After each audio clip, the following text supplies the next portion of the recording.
plaisir. En ces jours-là, dans le désert, le peuple manqua d'eau, souffrit de la soif. Et souffrir de soif, c'est pas rien. Hein.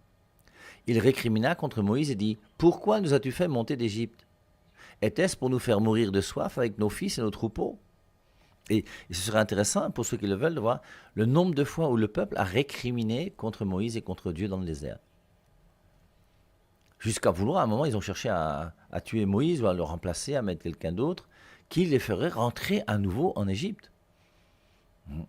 Donc, Moïse a quand même beaucoup souffert avec ce peuple à l'Ukraine, ainsi que Dieu d'ailleurs. Donc, en ces jours-là dans le désert, le peuple manquant d'eau, souffrit de la soif. Il récrimina contre Moïse et dit, alors, vous voyez, dès qu'on a soif, les Romains disaient que si tu veux avoir un peuple qui soit tranquille, donne-lui à manger et donne-lui des jeux. Alors, manger et boire, hein. Maintenant, dès qu'il n'y a pas à manger, dès qu'il n'y a pas à boire, forcément, c'est la catastrophe. Et là, on préfère retourner en Égypte, recevoir des coups de fouet, mais au moins avoir un verre d'eau. Était-ce pour nous faire mourir avec nos fils et nos troupeaux? Pourquoi nous as-tu monter d'Égypte?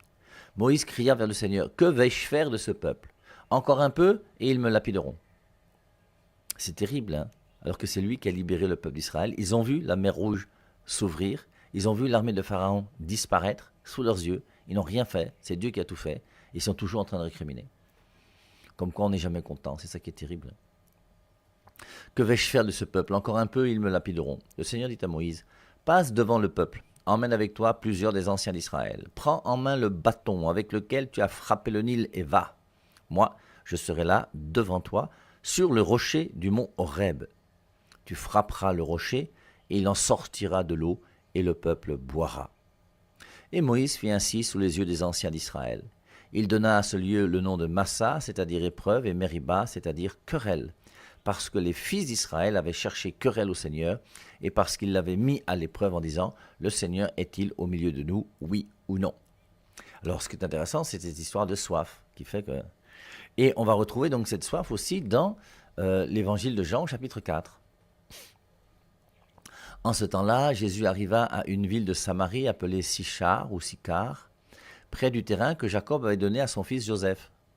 Alors, Jacob, Joseph, c'est pratiquement 2000 ans avant Jésus-Christ, hein, 1800 ans, quelque chose comme ça avant Jésus-Christ.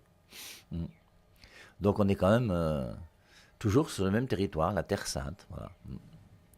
Donc, Jacob avait donné à son fils Joseph. Donc, on connaît Jacob qui est devenu Israël. Le peuple d'Israël, c'est Jacob. Là se trouvait le puits de Jacob. Jésus, fatigué par la route, s'était donc assis près de la source. C'était la 6e heure, environ midi. Et Jésus-Christ est resté à la source et on va nous dire un peu plus loin, hein, on le verra, qu'il va envoyer les apôtres chercher de la nourriture en ville. Mais lui, il va rester là. Forcément, c'est qu'il savait pourquoi il devait rester là. Et il va se mettre à discuter avec une femme. Ce que je crois n'est pas très permis dans la religion juive. Surtout une Samaritaine en plus. Donc là se trouvait le puits de Jacob. Jésus, fatigué par la route, s'était donc assis près de la source. C'était la 6e heure environ, hein, environ midi quoi. Donc plein midi, plein soleil. Arrive une femme de Samarie qui venait puiser de l'eau. Alors je ne sais pas si pour vous les Français c'est rare de voir des gens qui vont puiser de l'eau, mais dans nos pays là où on voit des gens qui puisent de l'eau, en général on puise de l'eau le matin ou le soir. Surtout même peut-être plus le matin que le soir. Mais c'est très rare de voir des gens qui vont puiser de l'eau à midi.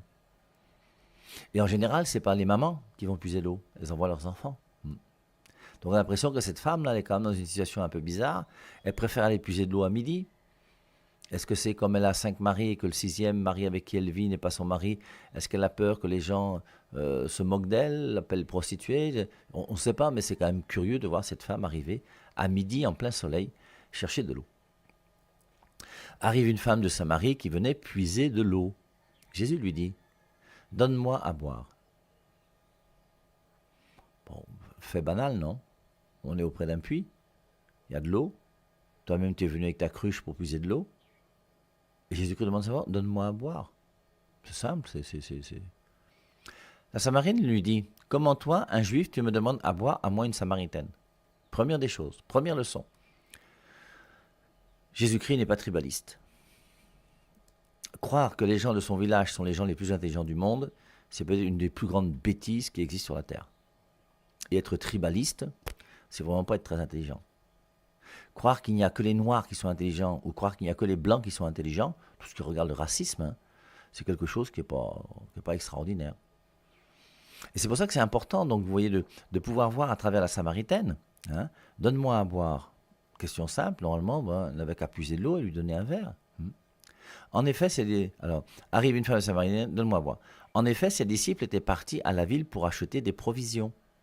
Donc, il s'est retrouvé seul parce qu'il a envoyé ses disciples faire une commission en ville. La Samaritaine lui dit, comment toi, un juif, tu me demandes à boire à moi une Samaritaine? Et elle explique, Saint Jean explique, en effet, les juifs ne fréquentent pas les Samaritains. Et il y a une sainte haine entre les Samaritains et les juifs. Si bien que les Samaritains qui ne peuvent pas aller à Jérusalem ont construit eux-mêmes un temple sur une petite montagne à côté qu'on appelle le mont Garizim. Et sur le mont Garizim, il y a le temple des Samaritains qui est là, et c'est là où ils vont faire leur culte, leur synagogue, leur dévotion religieuse. Donc la Samaritaine lui, comment toi, un juif, tu me demandes à boire à moi une Samaritaine? En effet, les juifs ne fréquentent pas les Samaritains. Et donc, on voit comment Jésus-Christ, lui, il casse toutes ces divisions ethniques, tribales, il n'est pas dedans. Et c'est normal, parce que la chose essentielle, c'est quoi? C'est pouvoir aimer. Et on n'aime pas uniquement des noirs ou des blancs ou des verts ou des jaunes. Ben, l'amour est quelque chose d'universel qui regarde tous les hommes de la terre. Et sur toute la terre, à l'âge de 14 ans, les gens vivent la puberté. Et ton cœur va commencer à battre pour un garçon ou pour une fille. Et cet amour-là, il doit être vécu. Il n'y a pas des gens qu'on peut aimer, des gens qu'on ne peut pas aimer. Et l'amour est ouvert à tous. Alors maintenant, la manière d'aimer, forcément, on pourra en parler si vous voulez, mais il y a déjà pas mal d'émissions sur l'amour et la sexualité sur ma chaîne, pour ceux qui sont intéressés. Donc donne-moi à boire. En effet, ses disciples étaient partis à la ville pour acheter des provisions. La Samaritaine lui dit, comment toi, un juif, tu me demandes à boire à moi, une Samaritaine? En effet, les juifs ne fréquentent pas les Samaritains. Jésus lui répondit, si tu savais le don de Dieu, lui aussi quand même, si tu savais le don de Dieu, et qui est celui qui te dit, donne-moi à boire? C'est toi qui lui aurais demandé, et il t'aurait donné de l'eau vive.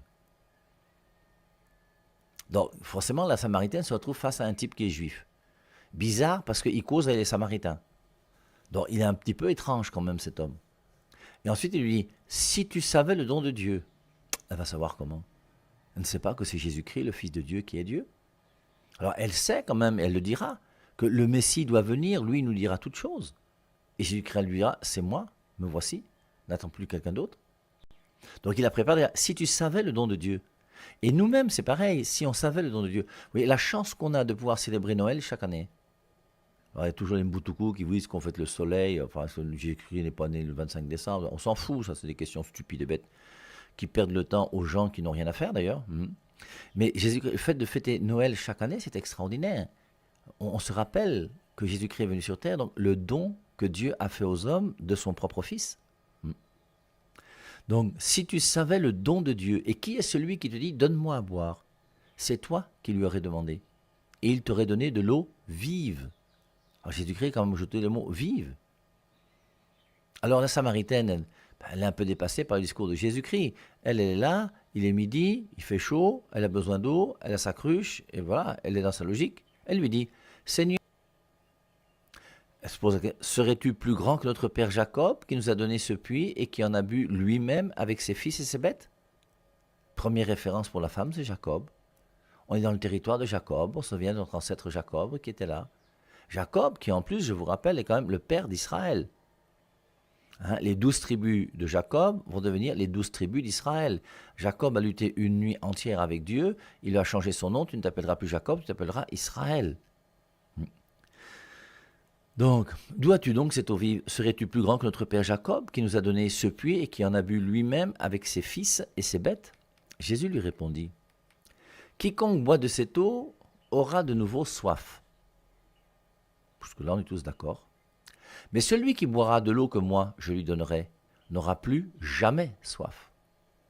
Et l'eau que je lui donnerai deviendra en lui une source d'eau jaillissante pour la vie éternelle. Alors on est parti de l'eau du puits à l'eau vive qui fait qu'on n'aura plus jamais soif. et qui sera en nous source de vie pour la vie éternelle. La femme lui dit, Seigneur, donne-moi de cette eau, que je n'ai plus soif et que je n'ai plus à venir ici pour puiser. Toujours dans sa logique. Je n'aurai plus besoin de venir à midi sous le soleil, venir chercher un seau d'eau, mettre sur ma tête et rentrer à la maison avec. Ce serait bien ça. Cette eau-là, ça m'intéresse bien. Alors Jésus lui dit, va, appelle ton mari et reviens. Apparemment, il n'y a pas beaucoup de lien entre tout ça. Va, appelle ton mari et reviens. La femme répliqua, je n'ai pas de mari. Jésus reprit, tu as raison de dire que tu n'as pas de mari. Des maris, tu en as eu 5. Et celui que tu as maintenant n'est pas ton mari. Là, tu dis vrai. La femme lui dit, Seigneur, je vois que tu es un prophète. Eh bien, nos pères ont adoré sur la montagne qui est là, et vous, les Juifs, vous dites que le lieu où il faut adorer est à Jérusalem. Jésus lui dit, femme, crois-moi, l'heure vient où vous n'irez plus ni sur cette montagne, ni à Jérusalem pour adorer le Père. Vous, vous adorez ce que vous ne connaissez pas. Nous, nous adorons ce que nous connaissons, car le salut vient des Juifs. Mais l'heure vient, et c'est maintenant où les vrais adorateurs adoreront le Père en esprit et en vérité. Tels sont les adorateurs que recherche le Père. Dieu est esprit, et ceux qui l'adorent, c'est en esprit et vérité qu'ils doivent l'adorer. La femme lui dit, je sais qu'il vient le Messie, celui qu'on appelle Christ. Cette femme a beau avoir une vie un peu bizarre, elle adore quand même Dieu. Elle va au temple, sur son mont Garizim. Et Dieu, pour elle, c'est quelqu'un d'important. Elle respecte Jacob, elle respecte... Je sais qu'il vient le Messie, celui qu'on appelle le Christ. Je vous rappelle, il y a la Samaritaine attendait le Messie. Elle vivait une vie bizarre. Le vieillard Siméon attendait le Messie. La prophétesse Anne attendait le Messie. Le peuple d'Israël attendait le Messie.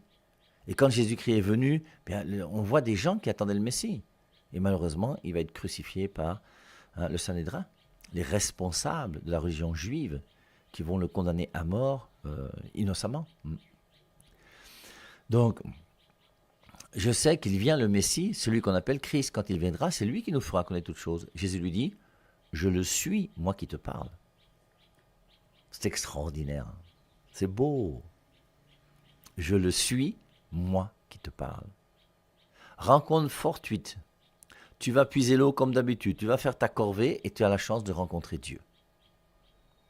Je le suis, moi qui te parle. Le Messie qui doit venir, c'est moi. À ce moment-là, ses disciples arrivèrent. Ils étaient surpris de le voir parler avec une femme. Pourtant, aucun ne lui dit « Que cherches-tu » ou bien « Pourquoi parles-tu avec elle ?» La femme, laissant là sa cruche, revint à la ville et dit aux gens « Venez voir un homme qui m'a dit tout ce que j'ai fait. Ne serait-il pas le Christ ?» Ils sortirent de la ville et ils se dirigeaient vers lui. Entre-temps, les disciples l'appelaient « Rabbi, viens manger ?» Mais il répondit « Pour moi, j'ai de quoi manger. C'est une nourriture que vous ne connaissez pas. » Je vous rappelle que le Christ a donné 3 nourritures, la parole de Dieu, l'Eucharistie et la volonté du Père. Et c'est la parole de Dieu, l'Eucharistie et la volonté du Père qui sont les nourritures de notre vie chrétienne. Pour moi, j'ai de quoi manger. C'est une nourriture que vous ne connaissez pas. Les disciples se disaient entre eux, quelqu'un lui aurait-il apporté à manger? Jésus leur dit, ma nourriture, c'est de faire la volonté de celui qui m'a envoyé. Ma nourriture, c'est de faire la volonté du Père. C'est ça. Ma nourriture, c'est de faire la volonté de celui qui m'a envoyé et d'accomplir son œuvre. Ne dites-vous pas, encore 4 mois et ce sera la moisson? Et moi je vous dis, levez les yeux et regardez les champs, déjà dorés pour la moisson. Dès maintenant le moissonneur reçoit son salaire. Il récolte du fruit pour la vie éternelle. C'est bien que le semeur se réjouit en même temps que le moissonneur. Il est bien vrai, le dicton, l'un sème, l'autre moissonne. Je vous ai envoyé moissonner ce qui ne vous a coûté aucun effort. D'autres ont fait l'effort et vous en avez bénéficié. Beaucoup de Samaritains de cette ville crurent en Jésus à cause de la parole de la femme qui rendait ce témoignage. Il m'a dit tout ce que j'ai fait.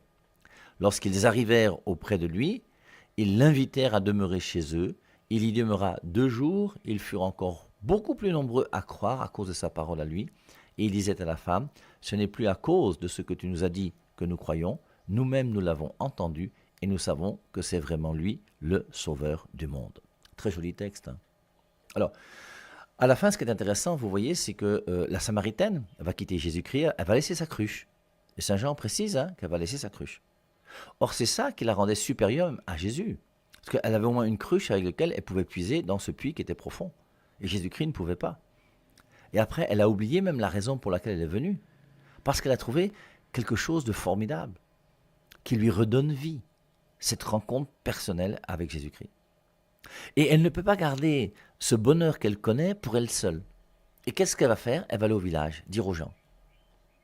Alors, c'est quand même très intéressant, vous voyez, de voir que cette femme n'a jamais écouté le Père et Marie. Elle n'a jamais lu le catéchisme de l'Église catholique. Elle n'est pas baptisée, communiée, confirmée, elle n'a pas fait l'UCAC, elle n'a pas fait des études de théologie, elle n'a pas lu la Bible. Mais elle est allée témoigner et son témoignage a converti tout un village. Et c'est pour ça qu'il faut que nous comprenions aussi que l'évangélisation, ce n'est pas quelque chose de facultatif. L'évangélisation, c'est quelque chose d'important pour nous les chrétiens. Evangelii Nunciandi, Paul VI, année 1975. L'annonce de l'évangile. Et dans cette exhortation apostolique, il dit que la grâce propre de l'Église, c'est d'évangéliser. Et à chaque fois qu'on lit la Samaritaine, on doit se demander nous-mêmes, qu'est-ce que nous faisons pour l'évangélisation? Aujourd'hui, j'ai 64 ans. Personnellement, je vous assure que je ne me plains pas trop parce que pour l'évangélisation, moi, j'ai beaucoup travaillé. Et personne ne pourra dire le contraire, sauf si tu es malhonnête. J'ai rempli le stage, j'ai fait semaine d'évaluation, j'ai fait mes cours de catéchèse, enfin, on ne va pas revenir sur ça. Mais on peut toujours faire mieux d'abord. Mais la question qu'il faut se poser, c'est où est-ce que j'en suis aujourd'hui? Qu'est-ce que je fais? Je ne parle pas seulement pour moi, je parle aussi pour vous. Comment se fait-il que dans vos maisons aujourd'hui, nous ayons des enfants qui ne vont plus à la messe le dimanche? Comment se fait-il qu'on a éduqué des enfants qu'on a mis chez nous? Je vous rappelle que certains ici au Cameroun ont sorti de l'argent pour l'étude de leurs enfants. Il y a des écoles primaires où l'école coûte déjà 300 000 francs CFA par an. Vous arrivez dans des grandes des écoles comme le collège Vogt et tout ça, c'est aussi quelque chose comme 300 000 francs, je pense. Tu fais 300 000 francs pendant 14, 15, 20 ans, je ne sais pas combien de temps, ça fait quand même beaucoup. Après, vous partez dans des grandes écoles où vous payez 1 million par an. Après, vous les faites traverser pour partir au Canada ou en France, ça vous coûte 15 millions par an. Il y a des gens qui ont investi plus de 50 millions pour la formation de leurs enfants. Maintenant, la question que je voudrais te poser à toi, papa, à toi, maman, qui t'est battu, et c'est bien, félicitations, pour que ton enfant puisse apprendre des choses, à lire et à écrire, les cosinus, aussi les logarithmes, les exponentiels, ce qui ne servira pas à grand-chose dans quelques années, lorsqu'il, comme moi, il y rentrera dans un bar pour boire une bière, on n'a pas besoin de cosinus et de logarithmes. Hein. Mais en tout cas, c'est pas mauvais. Voilà. Et combien d'argent as-tu sorti pour qu'il soit chrétien? Pour qu'il soit fils de Dieu? Pour qu'il soit enfant de Dieu? Est-ce que tu es arrivé de chercher s'il y a des retraites pour des jeunes quelque part où pendant l'été, on peut former des enfants d'une manière chrétienne, où ils vont rencontrer d'autres chrétiens, où ils vont grandir dans leur foi? Est-ce que tu as pris un temps, surtout vous qui voyagez souvent là, qui allez à l'étranger, est-ce que vous ramenez des vidéos ou des CD ou des je ne sais pas quoi, moi aujourd'hui, à télécharger qui sont des films chrétiens? Dominique Savio, La vie des saints, il y a des bandes dessinées aujourd'hui chrétiennes. Et c'est important que chacun d'entre nous se pose la question. Et même après, pourquoi pas par rapport à notre voisin ou notre voisine. On a des voisins, des voisines, on habite dans des concessions, on ne les connaît pas. Mais c'est pas mauvais non plus de temps en temps, le jour où tu fais un baptême, une communion, une confirmation chez toi, de dire à ton voisin, écoute, comme tu vois, moi je suis catholique, et on a une fête, alors est-ce que tu veux venir, par exemple? Et puis, on a le droit de parler de Jésus-Christ à nos frères et à nos sœurs. C'est pas une mauvaise chose. Et cette Samaritaine nous montre, elle, qu'avec le peu de connaissances qu'elle a réussi à convertir tout un village. Et merci à cette Samaritaine d'avoir converti tout ce village. Et chacun d'entre nous, n'hésitons pas à pouvoir, nous aussi, simplement, avec nos moyens, à nous, pouvoir parler de Dieu de temps en temps. Alors il est clair qu'aujourd'hui, si vous discutez avec des pentecôtistes, ben, c'est un peu compliqué parce qu'ils pensent qu'ils connaissent la Bible. Mais si vous voulez vous former pendant, je vous dis, 2 mois sur la chaîne YouTube du Père et Marie, vous regardez les vidéos sur les dangers de la Bible, et ensuite vous faites la distinction entre Bible, Biblette et Parole de Dieu, et vous allez fermer la bouche de tous les pasteurs qui sont non catholiques. Ça, c'est clair. Hein. Bon, on ne va pas revenir sur ça aujourd'hui. Et ce qui est intéressant dans ce texte-là, c'est que Jésus-Christ va toucher le point focal de cette femme. Va chercher ton mari. Je n'ai pas de mari. Comme c'est vrai. Tu as raison. Tu as eu 5. Et celui avec qui tu es aujourd'hui n'est pas ton mari. Combien d'entre nous sont des gens qui savent aujourd'hui qu'ils ne sont pas avec leur mari? Combien d'entre nous sont avec des gens où vous savez aujourd'hui que votre femme n'est pas votre femme? Et est-ce qu'un jour, on accepte de mettre la vérité dans notre vie? Est-ce qu'on accepte de mettre les choses au clair? Qu'est-ce que je veux pour ma vie? Qu'est-ce que je veux pour moi? Qu'est-ce que je veux pour mon conjoint? Qu'est-ce que nous voulons faire? Est-ce que nous voulons quelque chose de sérieux? Est-ce que nous sommes un véritable couple chrétien ou est-ce que nous sommes comme ça, comme tout le monde? Va chercher ton mari. Combien d'entre nous aujourd'hui, si on disait va chercher ton mari ou va chercher ta femme? Il y a des hommes parmi nous qui m'écoutent, là je suis sûr, ils ne savent même plus avec combien de femmes ils ont sexé jusqu'à aujourd'hui. Moi j'aime bien quand je reçois des gens dans mon bureau poser des questions. Tu as perdu ta virginité à quel âge? Depuis, tu as sexé avec combien de garçons, combien de filles? Alors certains te disent 2, 3. Ceux qui disent qu'ils sont vierges, ils ne sont pas nombreux, mais il y en a aussi. Il y a d'autres qui comptent même plus, disent mon père, je suis incapable de te dire. Et c'est pour ça qu'au bout d'un moment, on voit comment cette femme samaritaine, elle aussi, elle a un cœur et elle a voulu aimer. Et quand elle s'est mise avec le premier mari qu'elle a eu, c'était pas pour son malheur, c'était pour son bonheur. Mais après, elle a raté, elle a pris un deuxième, puis un troisième, et elle continue dans la même logique. Un jour, il y avait une femme dans une ville de Yaoundé qui me dit, mon père, voici 3 enfants, 3 pères différents. Le premier, ça s'est passé comme ci, comme ça, je suis tombé enceinte, il m'a chassé, il y a un autre qui a payé la layette, il est venu. Après, une fois que lui aussi m'a engrossé, il est parti. Le troisième, j'ai 3 pères, 3 enfants, 3 pères différents, qu'est-ce que je peux faire? Je lui dis, prends un quatrième. Toi-même, tu as déjà fait, la première fois déjà, tu as fait une erreur. La deuxième fois, tu fais une erreur. La troisième fois, tu fais une erreur. Et c'est maintenant que tu te réveilles. Mais il est quand même temps de se réveiller de temps en temps. Où est-ce que j'en suis aujourd'hui, en cette année 2026? Ma vie affective, ma vie sentimentale, ma vie amoureuse. Et si j'ai fait des erreurs, j'ai fait des erreurs. Si j'ai fait des... Je recommence quelque chose avec des bases beaucoup plus solides. Et Jésus-Christ va transformer le cœur de cette femme qui n'aime plus en le cœur de quelqu'un qui va découvrir le véritable amour. Celui qui boira de mon eau n'aura plus jamais soif. Et la grande soif de chacun d'entre nous, ce n'est pas la soif d'eau ou de bière, c'est la soif d'amour. Et c'est pour ça qu'on ne peut jamais étudier la Samaritaine sans revenir au mystère de la croix, où Jésus-Christ, dans Jean chapitre 19, verset 28, dira « J'ai soif ». Juste avant, il a dit « Voici ta mère, voici ton fils ». Ensuite, il dit « J'ai soif ». Et quand il dit « J'ai soif », il a soif de quoi? Il a soif que tu l'aimes. C'est pour ça qu'il est mort sur la croix. C'est pour ça qu'il a eu une couronne d'épines. C'est pour ça qu'il a reçu des clous dans les mains et dans les pieds. Et c'est pour ça qu'il est venu et c'est pour ça qu'il est mort, parce qu'il t'aime. Il n'y a pas de plus grand amour que de donner sa vie pour ce qu'on aime. Et Dieu nous aime et il veut notre bonheur. Et notre bonheur, c'est pas d'avoir 5 maris. Notre bonheur, c'est de découvrir le véritable amour. Et le seul véritable amour qui pourra t'épanouir et qui fait que tu n'auras plus jamais faim ni jamais soif, il s'appelle Jésus. Première épître de Jean, 2 fois il est dit « Dieu est amour ». Et je vous rappelle, messieurs, je vous rappelle, mesdames, qu'aucun homme sur terre ne pourra vous épanouir. Aucune femme sur terre ne pourra vous épanouir. Le cœur de l'homme est trop grand pour être épanoui uniquement par un être humain. Et notre cœur, ce cœur d'homme qui a reçu la grâce de Dieu, ne peut s'épanouir qu'avec le véritable amour qui est l'absolu de l'amour qui s'appelle Jésus-Christ. Et tant que tu n'auras pas découvert Jésus-Christ et que tu n'auras pas mis Jésus-Christ à la première place dans ta vie, tu ne pourras jamais connaître le véritable bonheur. Et une fois que tu as découvert Jésus-Christ, tu n'as qu'un seul désir, c'est vivre cette relation personnelle, amoureuse avec lui, la manière la plus profonde qui soit, la plus simple et la plus vraie. Et ensuite, tu as le désir de faire connaître celui qui est l'amour à tous ceux qui sont autour de toi, parce que notre bonheur, il est là.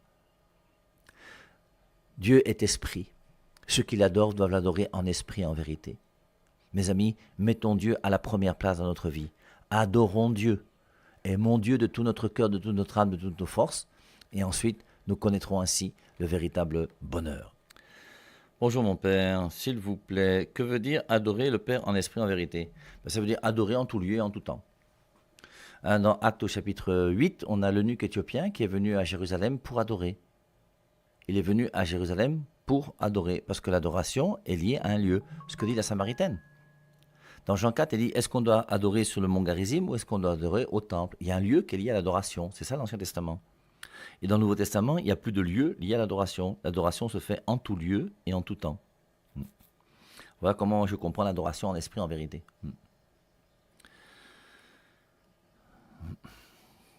Bonjour Père, quelle leçon centrale pouvons-nous tirer dans cette histoire de la Samaritaine?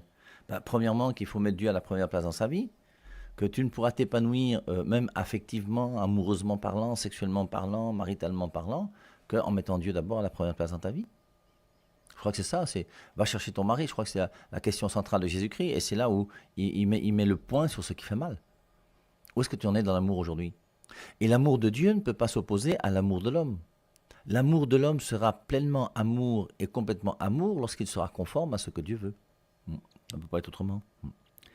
Jésus répond, le Messie attendu, c'est moi. Je pense que c'est la seule fois qu'il affirme qu'il est le Messie, ou il l'a fait ailleurs. Est-ce que ce n'était pas, en quelque sorte, l'orgueil? Bon, forcément, je ne vais pas répondre à ta question.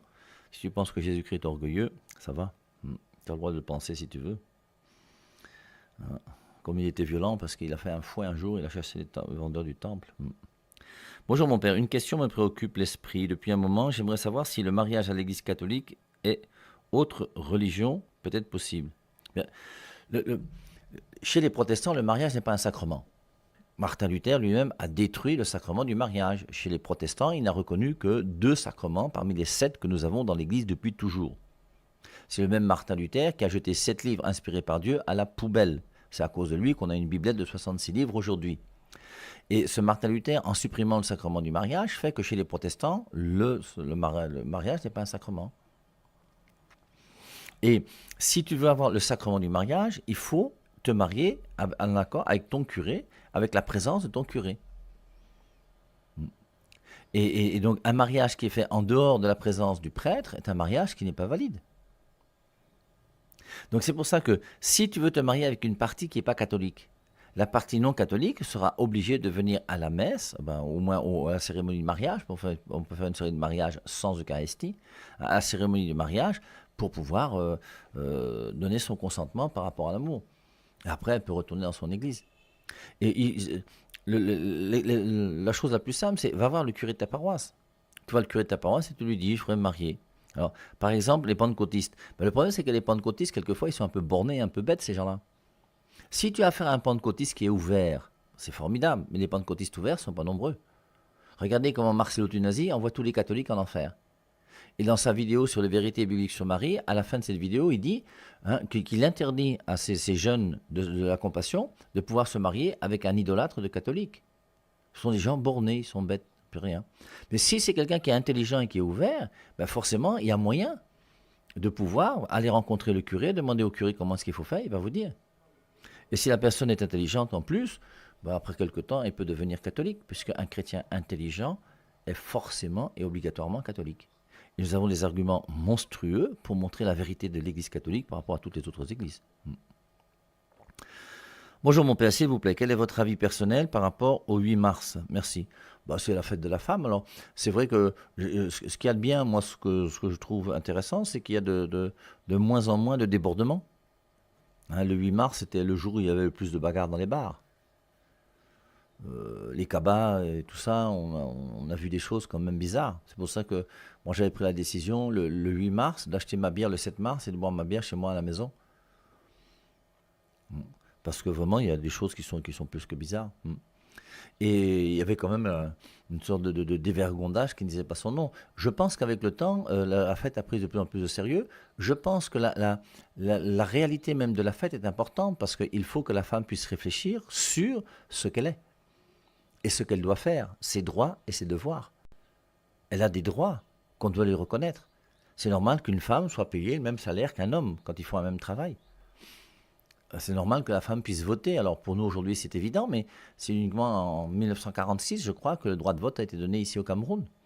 Et en France c'est un peu la même chose, je crois, c'est en 1945 ou 46 aussi, que les femmes ont eu le droit de vote.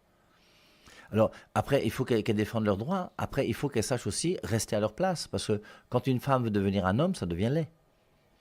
Donc il faut trouver le juste équilibre entre les deux, et avoir une réflexion intelligente pour permettre de mieux comprendre le rôle de la femme dans sa vie.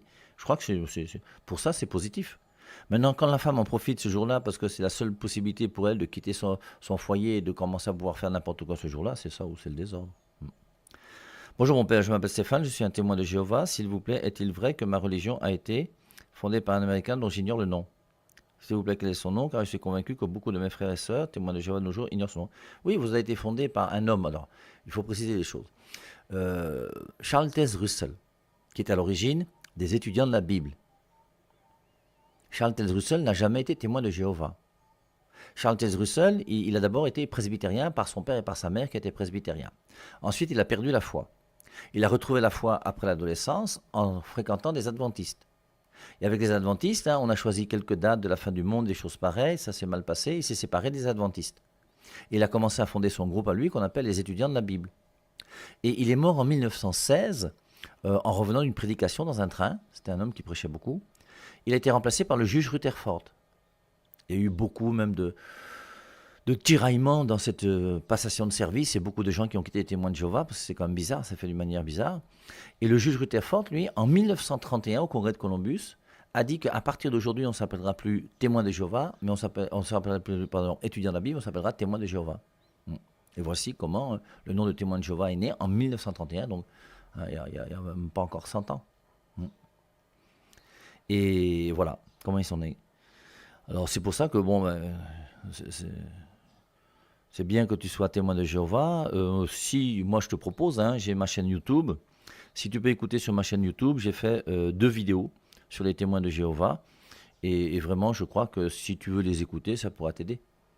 Et vous tous qui êtes non catholiques, je vous rappelle, si vous voulez et vous êtes intéressés pour avoir la manière du Père et Marie de réfléchir, il faut regarder d'abord les vidéos sur les dangers de la Bible. La Bible est un livre dangereux. La preuve, c'est que la Bible divise les chrétiens. Donc il faut regarder les dangers de la Bible. Et après ça, il faut regarder la distinction Bible, Biblette et parole de Dieu. La foi d'un catholique repose sur la parole de Dieu. La foi d'un non-catholique repose sur la Biblette de 66 livres. La norme de la foi pour tous les non-catholiques, c'est la Biblette. On dit même que la Biblette est infaillible, enfin des choses qui sont aberrantes, c'est bizarre comme texte. La foi d'un catholique ne repose pas sur la Bible qui a 73 livres, encore moins sur la Biblette qui a 66 livres, mais sur la parole de Dieu. Et une fois qu'on a fait distinction entre tout ça, voilà. Alors en plus, si tu vas sur ma chaîne YouTube, tu pourras poser toutes les questions que tu veux. Je pourrai répondre sans souci.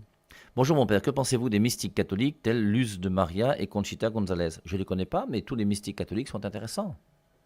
Tous les mystiques reconnus par l'Église ne sont que des perles extraordinaires pour notre vie chrétienne. Bonjour mon père, merci pour cet enseignement. Pendant l'adoration, comment faire pour entendre la voix de Dieu? À mon avis, tu n'entendras pas la voix de Dieu. Moi, j'ai jamais entendu la voix de Dieu.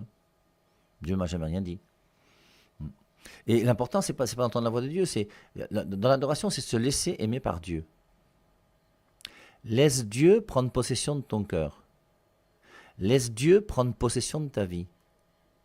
Laisse Dieu t'arracher à tout ce que tu as sur terre qui n'est pas conforme à ce que Dieu veut. Et il le fera. Il faut qu'il transforme notre cœur pour qu'on ait un cœur qui soit semblable à celui de Jésus-Christ.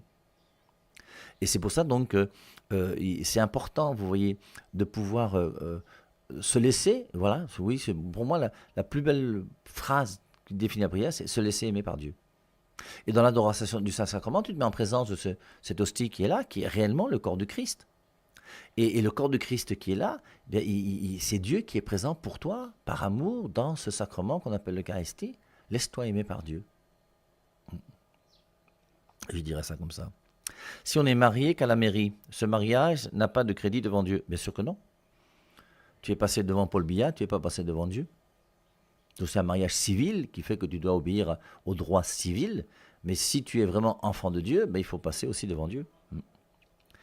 Pendant l'adoration, on doit parler comment à Dieu? On ne parle pas, on se tait et on l'aime. Quand tu aimes quelqu'un, en général, tu ne parles pas beaucoup. Hein.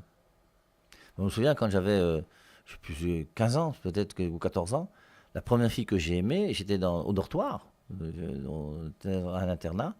Tu es là le soir, puis tu as ton cœur qui commence à faire Françoise, Françoise. Et tu penses à Françoise. Moi, j'étais en seconde C, elle était en seconde A. Et tu aperçois que tu n'es pas indifférent à cette personne qui est là, qui t'a touché d'une manière ou d'une autre. Et tu parles pas. Tu es là, mais tu penses à elle.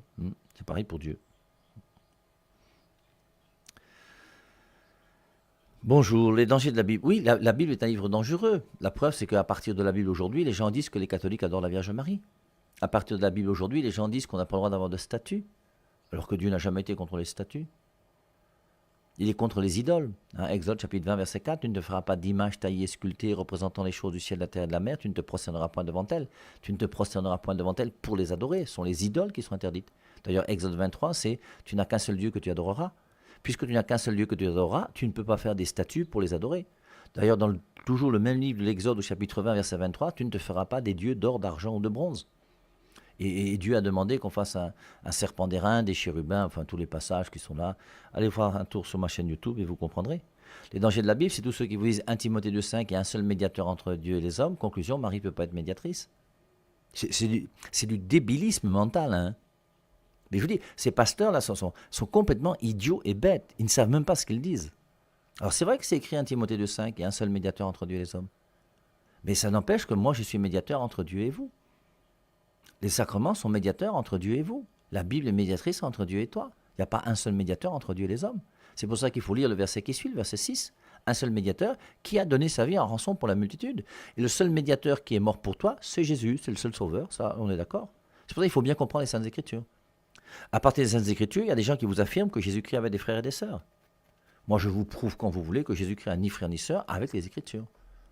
Ceux qui n'ont pas compris, allez voir ma chaîne YouTube sur les frères et sœurs de Jésus, et vous verrez que Jésus-Christ avait ni frère ni sœur. Alors c'est écrit, oui, Matthieu 13, 55, Marc 6, 3, oui, bien sûr, c'est écrit. Il y a toujours quelque chose qui est écrit.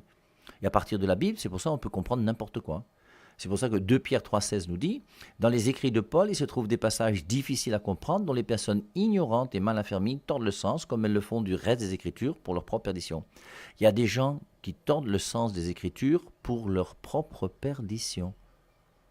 Il faut quand même le savoir. On avait vu ça dans la tentation du Christ au désert. Deuxième tentation, Satan dit, il est écrit. Et Jésus-Christ répond, il est écrit. Le diable aussi utilise la Bible.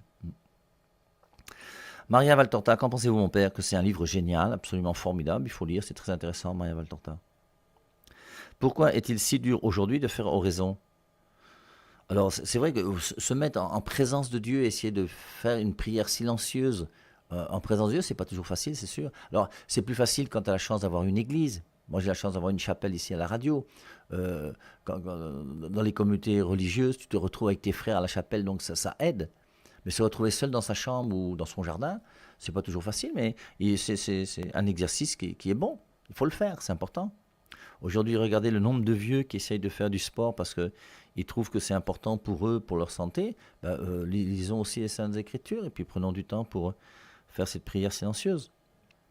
Merci beaucoup mon père, c'est encore moi Stéphane, le témoin de Jéhovah. Merci de m'avoir donné votre chaîne YouTube. Je vais écouter cela dès que possible et je vous reviendrai. Mon père, s'il vous plaît, par rapport au TJ, est-il vrai que beaucoup d'eux et d'elles de nos jours ignorent que leur fondateur est un Américain du nom de Charles Taze Russell, car beaucoup de témoins de Jéhovah qui m'évangélisent, souvent leur fondateur est Jésus-Christ. Non, ce sont des histoires. Jésus-Christ est le fondateur d'une seule église, c'est Matthieu 16, 18. Pierre, tu es Pierre, sur cette pierre je bâtirai mon église. Et ça, c'est quand il est venu sur terre il y a 2000 ans. C'est pas en 1931 au congrès de Columbus. Les témoins de Jéhovah n'ont jamais été fondés par Jésus-Christ. D'ailleurs, les protestants non plus. Très chers frères protestants qui m'écoutaient, je vous admire parce que pour écouter le Père et Marie, il faut avoir beaucoup de courage et beaucoup de zèle et vraiment aimer la vérité. Mais les protestants n'ont jamais été fondés par Jésus-Christ. Ils ont été fondés par Martin Luther. En 1521, lorsqu'on l'a excommunié de l'église catholique, il a fondé les protestants. Donc maintenant, il y a une seule église voulue par Jésus-Christ. Mon père, si la Bible est un livre dangereux, est-ce que même les biblettes sont-elles des livres dangereux? Alors les biblettes sont encore plus dangereuses. Parce que les biblettes, en plus, sont un peu mal traduites. Dans les biblettes, d'ailleurs, vous verrez toujours que Jean 1,1, c'est au commencement était la parole, qui pour moi est une hérésie. Parce que la parole de Dieu n'est pas Dieu. Au commencement était la parole, et la parole était auprès de Dieu, et la parole était Dieu. Non, la parole n'est pas Dieu. La parole de Dieu n'est pas Dieu, que les choses soient claires. C'est au commencement était le Verbe. Et le Verbe, c'est la deuxième personne de la Trinité. Et le Verbe était Dieu. Oui, le Verbe est Dieu. Et pareil, dans Luc chapitre 1, verset 26 à l'Annonciation, c'est là où on voit la mauvaise volonté des gens qui ont traduit la Biblette. Au lieu de traduire, comme chez les catholiques depuis toujours, je te salue pleine de grâce, on a dit, je te salue, toi à qui une grâce a été faite. Je te salue pleine de grâce, Marie est immaculée conception. Je te salue, toi à qui une grâce a été faite, Marie est comme tout le monde. Donc c'est pour ça que c'est important quand même de faire toutes ces distinctions. Bonjour mon père, je recherche encore l'amour de Dieu parce que je suis tellement déçu des amours et considérations humaines, mais je n'arrive pas encore à ressentir cet amour véritablement. J'aimerais pouvoir être comme la Samaritaine, comment faire? Voilà. Il faut adorer en esprit en vérité, voilà ce que Jésus-Christ te dit. Si tu es catholique, entre dans une église de temps en temps, tu prends du temps. Tu restes là au pied du tabernacle ou bien dans un banc quelconque et puis tu t'essayes de parler à ton Dieu d'une manière simple. Tu peux le faire aussi à la maison chez toi, hein. Et puis, écoute, plus tu vas te former, plus tu vas écouter les émissions du Père Marie ou d'autres prêtres catholiques, hein, moi je ne suis pas... plus ta foi sera grande. Bonjour mon père, la génuflexion devant la statue de Jésus, quelle interprétation? Normalement, on fait une génuflexion même devant le tabernacle. Quand on rentre dans une église, on cherche le tabernacle. Le tabernacle, c'est là où la présence réelle du Christ dans l'Eucharistie, et c'est là où on fait une génuflexion. Et pendant la liturgie de la messe, normalement, on fait une génuflexion lorsque la présence de l'Eucharistie est là, sur l'autel. Alors maintenant, devant une statue, on ne fait pas de génuflexion devant une statue. Bon, ceux qui le font, c'est un abus de liturgie, je trouve. Mais on a le droit de se mettre à genoux devant une statue pour prier, oui. Tu vas prier le saint qui est là pour lui demander qu'il intercède pour toi auprès de Dieu. Alors je vous rappelle que se mettre à genoux même ne veut pas dire adorer, hein. Moi, j'ai vu quelqu'un qui était à genoux devant sa moto parce qu'il démontait la bougie. Et être à genoux devant une moto ne veut pas dire qu'on adore la moto. Parce que les gens confondent souvent beaucoup de choses. Pourtant, catholique depuis toute petite, fidèle au Christ, je comprends mieux cette soif insatiable et la lenteur avec laquelle j'intègre l'enseignement de l'Église. J'ai aussi 64 ans, voilà, on a le même âge.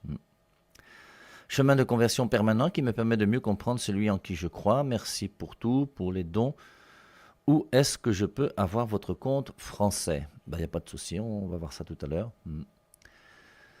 Voilà, c'est quelqu'un qui appelle depuis la France, c'est le 33. Donc on verra ça tout à l'heure, parce que sinon je vais perdre mes messages, comme il y en a beaucoup là. Que ma question ne vous emporte pas mon père. Voilà, les gens pensent que je suis méchant. Je suis doux comme un agneau, hein. On m'appelle l'agneau. Alors c'est vrai, mais j'ai même demandé aux élèves de Vogt l'autre jour, là, j'ai dit, qui d'entre vous pense que je suis méchant? Il y a 7 doigts qui se sont levés. Je leur ai dit que -5, -5. Ils ont baissé les doigts aussitôt.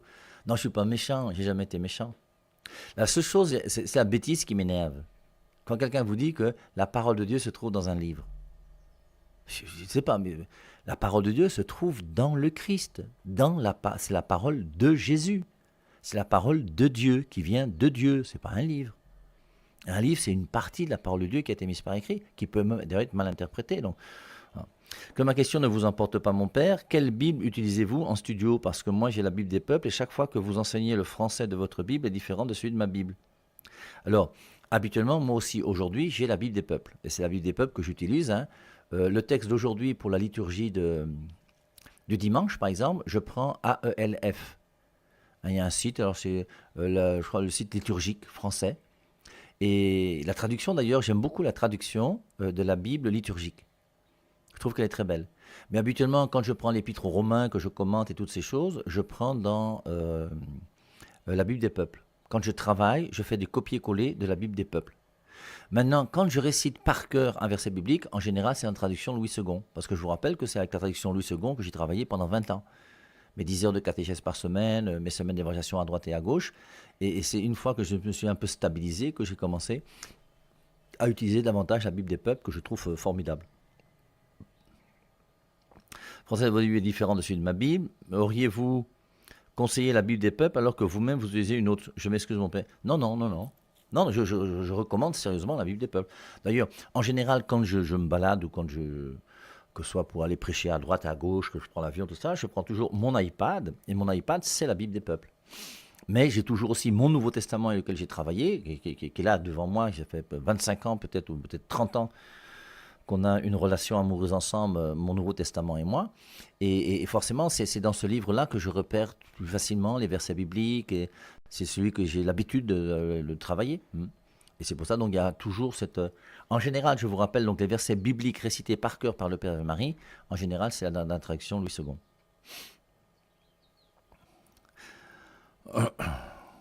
Merci, mon père, pour les conseils. Il n'y a pas de souci. Alors, continuons avec les questions s'il y en a. Mon père, si la Bible est un livre dangereux, pourquoi est-ce que c'est considéré comme un livre sacré? Ça reste un livre sacré aussi, mais il est dangereux parce que les gens l'interprètent mal. La Bible en elle-même, elle n'est pas dangereuse. La Bible en elle-même, c'est un livre. Un livre n'a jamais tué une personne. Sauf s'il pèse des tonnes et qu'il tombe sur ta tête. Hein. Mais sinon, un livre n'est pas dangereux. Un livre, c'est pas dangereux. Une feuille de papier, c'est pas dangereux. Des lettres, c'est pas dangereux. Mais le danger de la Bible, c'est que n'importe qui lit la Bible et n'importe qui veut comprendre avec sa petite tête en pensant être plus intelligent que le monde entier. Et c'est pour ça qu'à chaque fois que la Bible, tu l'interprètes autrement que comme l'Église catholique l'interprète, tu as une interprétation fausse des Saintes Écritures. Or, il y a plein de gens aujourd'hui qui ont quitté l'Église et qui ne veulent pas de l'Église et qui utilisent la Bible pour dénigrer l'Église catholique. Et il y a des arguments qu'on peut trouver dans une compréhension malhonnête des Saintes Écritures pour essayer de faire croire que l'Église catholique ment. Donc, c'est pas un livre sacré, la Bible, c'est le livre sacré. Il n'y a pas deux livres sacrés sur la terre. Le Coran n'est pas un livre sacré. Hein. C'est le livre sacré. Hein. Mon père, suite aux images de certains non-catholiques concernant la Vierge Marie et le catholicisme, pourquoi autant de mensonges de la part de certaines églises? Le problème, c'est une église, les pentecôtistes, que ce soit Marcelo Tunasi ou tous ces idiots Mboutoukou pasteurs, ne peuvent exister que si l'église catholique est mauvaise. Si l'église catholique est réellement l'église que le Christ a voulu, celle qu'il a fondée et qu'il a bâtie sur pierre, tu ne peux pas dire aimer Jésus sans aimer son église. C'est pour ça que je vous dis, je n'arrive pas à comprendre que quelqu'un puisse dire « Moi, j'aime Jésus-Christ et je suis témoin de Jéhovah. J'aime Jésus-Christ et je suis adventiste. J'aime Jésus-Christ même et je suis protestant. » C'est incompréhensible pour moi. Et quand on récite le credo et les protestants qui récitent le credo, je crois en Dieu, le Père, le Fils, l'Esprit Saint, et je crois à l'Église. Quelle Église? Pas l'Église fondée par Martin Luther. L'Église fondée par Jésus-Christ, qui existe depuis que le Christ est venu sur terre. Cette Église qui nous donne la parole de Dieu. Est-ce que Jean-Baptiste est le dernier des prophètes? Non, le dernier prophète, c'est Jésus. Tout est accompli, tout est achevé. Avec Jésus-Christ, il n'y a plus rien de nouveau. Et c'est Jésus-Christ qui est le dernier prophète par excellence. Et c'est pour ça qu'il n'y aura pas d'autres prophètes après Jésus-Christ. C'est pour ça que Mahomet est un faux prophète. Alors, est-ce qu'il y a d'autres questions? Eh bien, mon père, j'ai deux préoccupations. Où l'apôtre Pierre a-t-il été enterré? À Rome, sous la basilique. On a retrouvé ses ossements il y a une 50aine d'années, je crois, quelque chose comme ça, sous la basilique Saint-Pierre. Parce que là où est la basilique Saint-Pierre, c'était le pourtour de Rome. C'était l'extérieur de Rome. Rome est fondée sur 7 collines qui sont à l'est du Tibre. Et de l'autre côté du Tibre, il y avait le mont Vaticanus, qui était un truc ridicule. Et c'est là où on a crucifié Pierre la tête en bas. Et après, c'est devenu le Vatican, quand il a fallu, voilà, quand la ville de Rome a grandi, et toutes ces choses. Où l'apôtre dit, aujourd'hui en Israël, existe-t-il des prophètes comme dans l'Ancien Testament? Il faudrait demander aux Juifs, peut-être, mais pour nous, non. Pour nous, toutes les prophéties de l'Ancien Testament, tout s'est accompli en Jésus-Christ.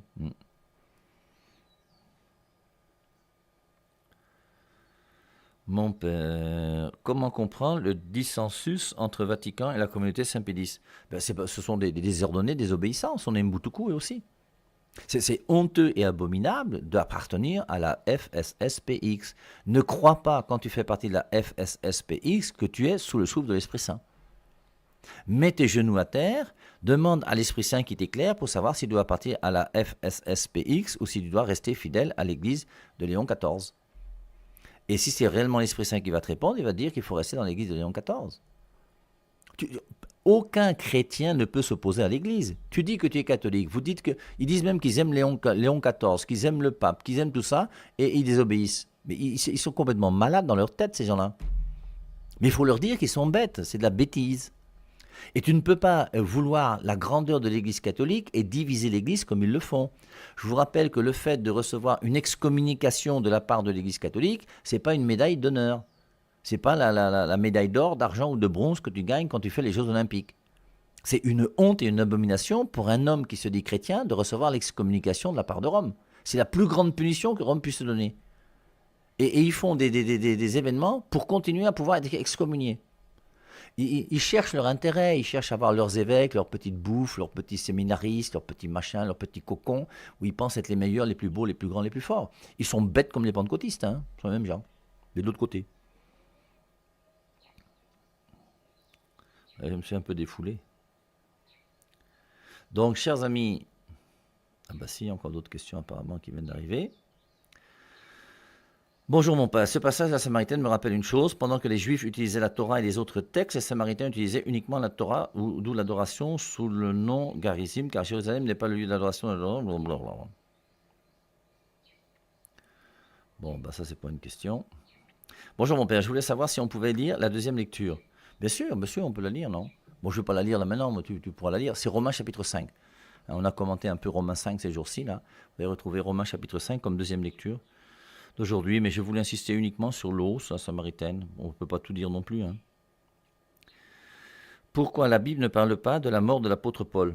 Eh bien parce que les écrits sacrés, les actes des apôtres terminent avec Paul qui arrive à Rome, et puis après, bon, voilà. Mais que la Bible en parle ou pas, c'est pas grave. L'important, c'est que l'histoire de l'Église nous en parle. On sait que Pierre est mort à Rome. Les gens qui vous enseignent que Pierre n'est pas mort à Rome, ce sont des menteurs.